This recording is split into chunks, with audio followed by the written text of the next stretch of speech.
Kasi nga baka yun yung dahilan ng matanggal ako sa trabaho ko. Isa rin minsan sa dahilan kung bakit hindi nababago ang takbo ng buhay ng tao dahil natatakot silang sumubok ng bago. Kagaya ko dati nung empleyado pa ako. May mga nakikita rin akong mga nagsa-sideline, nagba-buy and sell, nag-online business. Kaso nga lang, sa isip-isip ko, ay ayoko yung gawin yan. Mag-focus na lang ako sa trabaho ko. Kahit konti lang yung kinikita ko dito, darating din yung time na mapopromote ako at lalaki din yung sahod ko. And then, nangyari nga na napopromote naman ako. Kaso nga lang, wala eh. Konti lang nadadagdag eh. Mga 5%, 10%, every year pa yun na. Kaya yun yung dahilan na nakita ko na bakit hindi nagbabago yung takbo ng buhay ng tao dahil hindi gumagawa ng bago. So, buti na lang, nagkaroon ako ng lakas ng loob noon, way back 2015. Nakita ko yung JC. Then, sabi ko sa sarili ko, gagawin ko siya.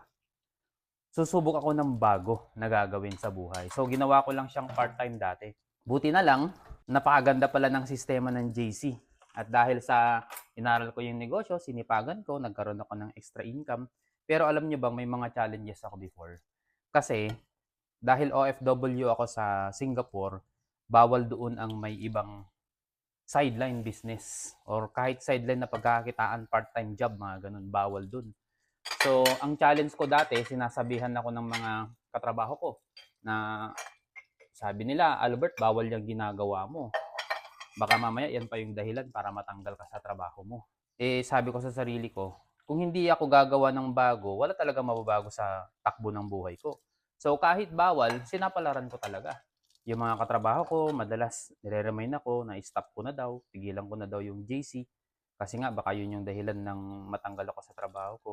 Hindi ko sila pinakinggan.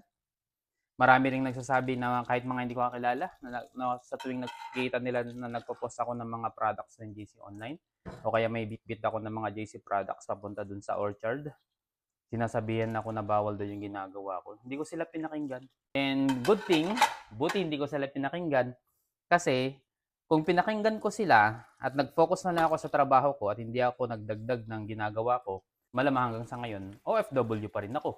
OFW pa rin kami ni Mrs. Hindi namin nararanasan yung time freedom ngayon.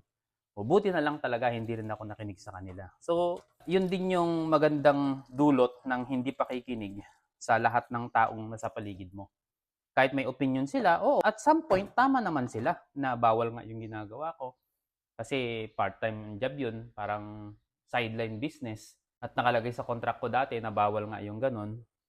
Kaso tinuloy-tuloy ko pa rin and doon ako nagkaroon ng time and financial freedom. So dahil sa business na ginagawa ko, na sinasabi nilang bawal, yun yung reason kung bakit ako nakapag-for good dito sa Pilipinas at ni-enjoy ko na yung buhay ko nakasama yung pamilya ko. Ikaw ba, sa ngayon, meron ka bang gusto sanang gawin?